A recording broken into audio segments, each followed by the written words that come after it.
咁收好邊之後咧，我哋要繼續下一步係打玻璃膠。玻璃膠你就係打四周圍，係頭先你嘈，包括我哋幫你裝好嘅收邊嗰度又係洞洞框啦，就係洞洞框嘅意思。然後加上擺二板個接縫處，得兩條罅啫。呢度有一條，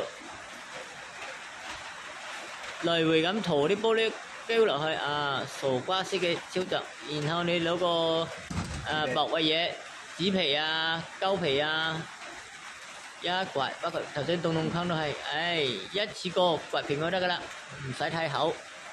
OK， 咁就係咁嘅意思啦。跟住打門窗啦。仲有頭先你打玻璃打釘嘅地方，依家係冇釘位嘅，因為我哋模擬噶嘛，唔係真係吉穿過你。頭先打釘嘅位置，你要黐啲玻璃膠入去，係冚住個釘位就得噶啦。呢個係斜頂係絕對防水嘅，打好玻璃膠就係洞洞框同埋罅位同埋釘位 ，OK。